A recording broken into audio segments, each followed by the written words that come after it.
This is the Logitech G915. It's been out for about a year now, so it's by no means a new keyboard. However, what is new is the 10 keyless or the TKL model. I have all three switches, with the full-size G915s having the tactile and clicky switches, and the TKL model having the linear switches. The keyboard I'll be comparing it to is the Corsair K95 RGB Platinum, which I've had for a little over 3 years. There's nothing wrong with it, I just like new stuff, so I decided to try the G915, mainly because it's wireless. Also, I have the Keychron K1 coming in because it looks almost identical, minus some of the media and volume controls not being there, and uses the same style switches, so I'll be making a separate video comparing that to the G915 and seeing if this is worth the 3 times higher price difference. Now you may be wondering, or not, why did you get the full-size keyboard and the 10 keyless? Don't you already know which one you want? Well, being that I have both, obviously not. I always felt I needed a full-size keyboard, so I decided to try the 10 keyless life to see if I'm able to deal without having a number pad. And lastly, this is my first ever keyboard review, so if you guys have any feedback, let me know what I missed, what I should keep including in a next keyboard review, and any other feedback. Okay, enough jibber jabber, let's start with some of the features I like and dislike. Starting with the likes, all G915 variants are wireless via Bluetooth or Logitech's Lightspeed wireless technology. You can control which of the 2 wireless modes you want to be on by pressing either the wireless receiver or Bluetooth buttons on the top of the keyboard. If you already paired the keyboard to a computer and want to put the keyboard in pair mode to connect it to another computer, hold the Bluetooth button until it starts flashing blue violently. The good thing about having both options is that if you lose your receiver, or if you're the type of person who travels a lot with your setup, you don't need to bring the dongle because the input lag on Bluetooth versus the Lightspeed wireless was surprisingly not perceptible to my eye, and didn't hurt my performance at all. In fact, the Bluetooth is so responsive that when I was testing it for this review, I always forgot I was on Bluetooth until I looked down at the keyboard. Now, if you still want to bring the receiver, the TKL model is better for 2 reasons. It's smaller, so it's just easier to put into a bag, duh, and also includes a receiver slot on the bottom of the keyboard, whereas the full-size G915 does not, making it easier for you to lose, which again, won't hurt performance, but will hurt resale value if you're trying to sell it later on. There's also an arcade stick button next to the Bluetooth button, which by default disables the Windows, function, and menu key on the keyboard, as well as any other keys you want to disable by just simply clicking on it on Logitech's G-Hub software. This is great if you don't want to make the common mistake of minimizing your game by accidentally hitting your Windows key when trying to go for the control key, which happens a lot to me. Now, in practice, this is great. The reason why I say that is because I always forgot to press it when playing games just because I don't have that muscle memory yet. I'm sure over time I will, but I would like to see Logitech add more functionality to their profile settings on their G-Hub software to enable the game mode when a specific game or program is opened. Next to the game mode button, you have your quick brightness adjustment button, which goes from 100% brightness to 75%, then 50%, then 25%, then off. Speaking of, the backlight plays a massive role on battery life. On a full charge on the TKL model, Logitech's G-Hub software projects that you'll get 40 hours with 100% brightness, 105 hours with 50% brightness, and a whopping 1124 hours with no backlight on. For the full-size model, it's about 35 hours per charge with 100% brightness, 95 hours at 50% brightness, and 1102 hours with no backlight. Insane! To give you an idea of how long that is, you can use this keyboard for 8 hours a day, 7 days a week, 4 months straight without needing to recharge. But let's be real, I'm sure that you're going to keep the RGB enabled anyways. Speaking of, I wouldn't personally recommend using anything under 100% brightness because 75 or lower is just too dark to complement the keyboard, at least in my opinion. Some of you just might not care how good the colors look and would prefer to see what keys you're hitting instead while having a longer battery life. Also, the keyboard by default goes to low power mode once the battery hits 15%, with every possible LED breathing red by default, but it can be turned off if you don't want it disrupting your beautiful RGB party. Sadly though, you can't tell the software what battery percentage you want the keyboard to go into low power mode because I feel like 15 is just too high. I prefer something like 5%. We're not done with the lights just yet though, because if you hold the brightness button and click anywhere from 1 through 9, you can change between a bunch of the preset lighting modes, so you don't need Logitech's G-Hub software unless you want to do something custom. You can also press the plus or minus key while still holding the brightness button to change the speed of the RGB if the lighting mode has some kind of movement. Next, if we move all the way to the right of the keyboard, you have your media controls with the volume scroller right next to it. The volume scroller doesn't have any tactility, and I've heard some people say that it feels cheap because of that, and I have to disagree.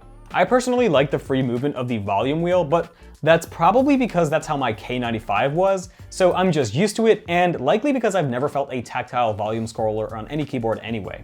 Moving to the left side of the keyboard, the G915 has 3 mode buttons which allows you to set whichever macros, commands, actions, etc. to any of the G keys on the left side of the keyboard. You can have up to 5 different functions per each mode for the G keys, as well as 1 G shift in replacement of a function, giving you a total of 19 different functions. Now I know that sounds confusing, so let me show you what I mean. On the G Hub software, if you go to the Assignments tab, you can go to any of these menus to drag whatever key or macro or function to any of the G keys. So I set 5 for the first mode, another 5 for the second mode, and another 5 for the third mode. But what if I want to do 16 different things on the G keys? That's where the G Shift comes in. To set it up, go to Systems, find or type Shift for the G Shift, and drag it to whatever G key you want. Keep in mind, it'll only be in the mode that you're currently in, but this essentially lets you create a folder for more functions. But weirdly enough, you can only do one of these. You can't add more than one, and it makes no sense why. I mean, it doesn't bother me because I never use keyboard macros, but I can see where this can be useful for someone like Taryn from Linus Media Group, or maybe MMO players? I don't know. On the TKL version, there is no dedicated mode buttons or even G keys, so what gives? The modes are combined with F1, F2, and F3.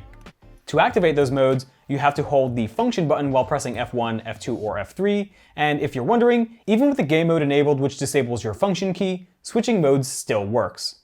Okay, so you know how to switch modes, but how do you use those functions? There are no G keys. Well, those are the F keys, all the way from F1 to F12. Setup is the same as the full-size model. Drag whatever you want to whatever function key and activate them when needed. Lastly, we have the MR key, which is just a macro record button. Now, all these round buttons are nice and all, but one thing I really didn't like is the way they felt when pushing them. They're made out of rubber, which is fine, but when you push the button with a regular amount of force, only part of the button goes down, while the rest stays popped up even if you push it from the center. This feels super cheap and displeases my fingers to the point where now when I want to press any of those buttons, I actually just quickly hard tap it so I don't feel the cheapness. On the subject of buttons, the keycaps are nothing special. They're made out of your typical ABS plastics, which is fine, but they don't match the rest of the high quality design of the keyboard, but I can forgive them for that because what can they do? Use metal keycaps? And design-wise, personally, I think this is one of the best designs I've seen for a gaming keyboard so far. It's made out of aluminum, has a very low profile as well as a relatively minimalistic design with a very nice font. Now, all those features aren't anything new, but what is hard to find is all those features into one keyboard.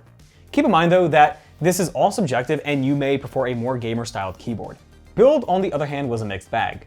Sure, the chassis is made out of beautiful aluminum, but other than that, you have the rubber buttons on the top that I mentioned earlier, plastic keycaps, which again, wasn't too big of a deal, but what was a big deal was the keycap stability as well as the legs on the keycap. The keycaps are only held in by these 2 little legs, so there's no support on the top or the bottom of the keycap, just the sides, so it wobbles very easily, especially the bigger keys. Now, if I compare that to the K95 looks like it has a similar play to the G915, but that's all switch movement. These switches on the G915 don't move when you're moving the keycap. The keycaps themselves do because of the lack of support. So it just doesn't feel as high quality as I would expect for the price. As for the legs, I have no clue of the actual rated strength for the keycap legs, but these little legs feel very fragile compared to your standard cherry style keycaps. This becomes very apparent and a big issue when you, say, want to take your keycaps out and clean your keyboard. Logitech's manual says you have to slide both legs in evenly, which, okay, fine, but you have to do it so slow and precise, otherwise you'll only get one leg in, then you have to take it out and try again, otherwise you risk breaking the legs if you just force it in. This is obviously a disadvantage compared to something like a cherry style switch. Couple other things I didn't like, it charges via micro USB, not USB-C. I don't know why Logitech absolutely refuses to change their peripherals to USB-C. The caps lock button has this weird divot, so the full keycap isn't raised, and I have no clue why they did that. All I know is that my pinky doesn't like it, and it just sunk into that empty space, at least in the beginning. There's also no indicator to tell you if scroll lock or numeric lock is on or off. You have the space, you could do it. One thing I appreciate about the TKL model is that when I had my keyboard centered in front of me for non-gaming use, I had much more space and was able to use my mouse closer to the center rather than extending my arm all the way out to use it. I mean, duh, this is obvious. Less keyboard means more space. But what wasn't obvious until I used it is how much better it made my keyboard and mouse experience on a day-to-day basis when I wasn't gaming. For example, when gaming on any full-size keyboard, it's not an issue because I tilt my keyboard about 30 degrees or so. This allows me to hit all the buttons for hours straight without stressing my wrist instead of keeping my wrist angled to the left all the time if my keyboard was straight. However, if my keyboard is angled and I want to say use my PC for general use, it's super awkward typing with my arm and hands like this, so I very much appreciate the TKL model for the extra space. As for not having the number pad, did I miss it as much as I thought I would? In the beginning, yes. The main uses for the number pad for me was 1, being able to type numbers easily, duh, and 2, quickly hitting the enter button when I typed in the first letter of a website I want to go to, since my hand was super close to the number pad enter key. When I started using the TKL model, I tried hitting numbers that just weren't there anymore, and kept hitting the right arrow as if it were the enter key for the number pad. But after 2 days, I got used to it no problem. And the added space I got far outweighs the benefits of having a number pad sitting there just being useless about 99% of the time. The only time I really needed a number pad is when I needed to enter a 2-factor authentication code. Well, other than that though, I don't crunch numbers often or ever, so the number pad is pretty much dead to me now. Now, what about the switches? Well, let me begin with the sound samples Logitech uses on their websites because it sounds nowhere near what they actually sound like. Let's start with the linear.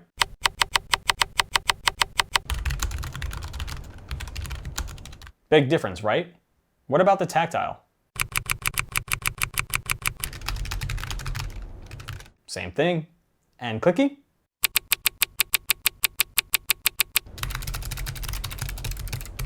I think what Logitech did is place the microphone right next to the switches when recording these because they sound nothing alike. What about feel though?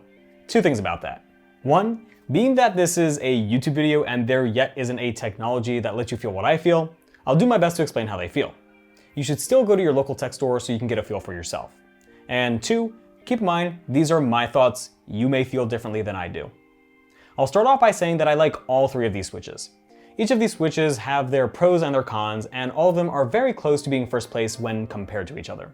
At first, I thought I would like the tactile switches the most, mainly because the name sounds like they would feel the best, but that wasn't the case for me.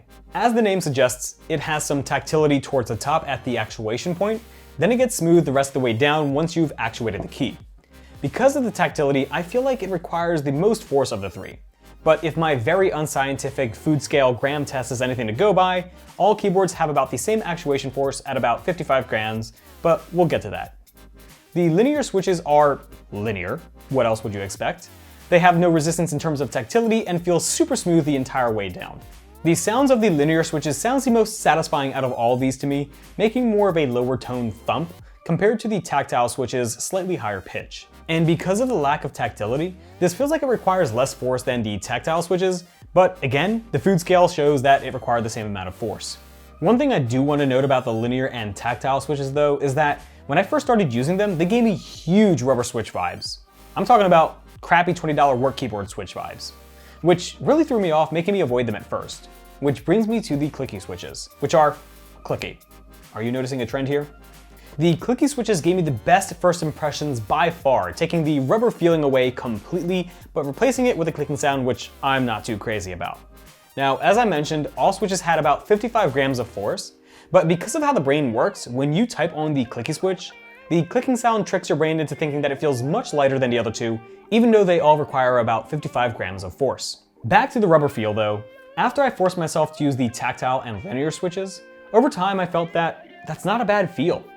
Even though I initially associated the switch feel of the tactile and linear switches with a $20 keyboard, I got over it after a few hours and preferred the linear switches over the rest of the other switches.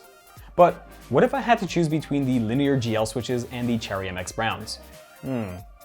Well, I would choose the GL linear switches not only because of the feel and sound, but also because of how low the key sits, which brings me to my next point. Because of the low profileness of the G915, I have to do a lot less wrist arching to tap keys compared to the much higher profile of the K95, which as a result increased typing accuracy and lowered fatigue. I'm getting old here guys, remember I'm 26. To understand what I mean, let's take my K95 and put it up next to the G915. The K95 has a much higher profile, and because of that, my wrist has to arch much higher to be able to have some space to move from key to key without accidentally tapping them. Now it doesn't sound like much, but the higher your wrist arches, the more stressed out your wrist will be. Give it a try. Start with your hand flat and slowly arch it higher while moving your fingers like this, and maybe even move your wrist left or right to simulate wrist pivot when you go for farther switches. The higher you go, the more stressed your wrist will feel, and the less free movement your fingers will have. This is a non-issue with the G915's lower profile, which means you can have your hands resting lower, eliminating most if not all of that stress, as well as having more free finger movements. This also applies to games, not just regular typing in use. This also isn't anything specific to the G915, just low-profile keyboards in general. But this is my first experience with a low-profile keyboard, and after using it, I very much appreciate this benefit. So in conclusion, which of these three would I choose? Is it worth at least $230 plus tax? And should you get one? Well, this is a definite mixed bag. If I had to choose between all these, I would personally go for the linear switches for a couple of reasons. They're overall the best for my fingers with the most satisfying sound of the bunch, as well as a linear smooth slide from top to bottom with no tactility, which I prefer. On top of that, it just so happens that the linear switch is the one that has the TKL form factor, which after using it for 2 weeks, I much more prefer over the full-size keyboards, but is it actually worth the price? Well, I don't know yet. As I mentioned in the beginning of the video, I have the Keychron K1 on its way here, and that looks about the same as the G915's, minus the buttons up top, but also being 1/3 the cost. And if you don't care about the lack of dedicated media controls and the mode selectors, it's worth waiting for that video. As for the G915 and its smaller brother, should you get one? Well, again, that depends. There is a wired version of the full-size model called the G815, which is normally $200, but $180 at the time of this recording. And if you don't care about having wires, it's definitely not a bad option. But if you're dead set on wireless, there aren't many options, if any at all, that provide everything this does with having switches as good as the GL switches that are on these Logitech keyboards. Just make sure that if you do want one, you know how to handle the fragile keycaps, you're okay with the rubber buttons not depressing all around, the free-flowing volume scroller, the ABS plastic keycaps, the lack of support for the top and the bottom of the keycaps, and you're sure that you want to spend $230 or more. Now, this list seems pretty bad, but to be honest, it's not. All keyboards have their flaws, and I'm just a super critical and nitpicky person, so you know how to spend your money wisely. Personally, if I were to choose a new gaming keyboard today, good quality ones go from $120 to $200 anyways, and because I'm on a quest for a mostly wireless, if not completely wireless setup, I think the G915 is a good keyboard. Thanks for watching. If you guys enjoyed the video, please leave a like. If you disliked it, you can leave a dislike. You're helping the channel anyways, I don't really care. Subscribe if you guys want to see more detailed reviews. Also follow me on my socials, which will be in the description below as well as in a pinned comment. And other than that, have a great day, every day. Peace.